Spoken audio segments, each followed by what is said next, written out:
اور آپ کا ملک آپ کی جو ہے ٹاپ پریورٹی پہ ہو، تو میں سمجھتا ہوں کہ میں اگر 24 گھنٹے بھی اپنے ملک کے لیے کام کروں، شاید 24 گھنٹے بس یہی جذبہ چاہیے ملک کو ترقی کرنے کے لیے. سہیل صاحب تھینک یو سو مچ، بہت اچھا لگا آپ سے بات کر کے. آئی ہوپ نیب اسی طرح سے کام کرتا رہے کیونکہ بہت ضرورت ہے ہمارے ملک کے اندر کام کرنے کی. ڈیپٹی چیئرمین نیب سہیل ناصر صاحب ہمارے ساتھ موجود تھے اور آپ نے سن لیا کہ ہمارا نیب کا ادارہ جو ہے جو کہ کرپشن کے خلاف کام کرتا ہے، کرپٹ کو لوگوں کو پکڑتا ہے، وہ کس طرح سے کام کر رہا ہے. کیونکہ بہت عرصے سے ہم نے نیب کے بارے میں واقعی میں یہ آپ میڈیا کے اندر سنا تھا، لیکن اب آئے ہیں سہیل صاحب اور پوری تیاری کے ساتھ آئے ہیں اور انہوں نے بتایا کہ وہ کتنی ریکوری ابھی تک کر چکے ہیں.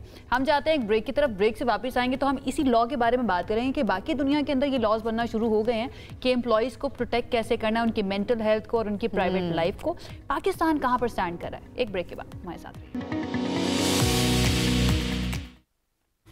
بریک کے بعد آپ کو کہیں گے خوش آمدید. پاکستان کے لیجنڈ گلوکار جو صرف پاکستان میں مشہور نہیں ہیں، پاکستان کے لوگ ان کے معترف نہیں ہیں بلکہ دنیا میں انہوں نے اپنا نام کمایا ہے. راحت فتح علی خان کی میں بات کر رہی ہوں جن کی آج برتھ ڈے ہے. وہ 51 برس کے ہو گئے ہیں. راحت فتح علی خان کی قوالیاں، پھر گیت اور پھر غزلیں بھی انہوں نے بہت ساری گائی ہیں. کلاسیکل موسیقی ہو یا پھر ٹریڈیشنل موسیقی یا پھر کسی بھی ڈرامے کا OST گانا ہو، بھئی راحت فتح علی خان صاحب کی کیا بات ہے. ہماری طرف سے بہت بہت برتھ ڈے مبارک ہو.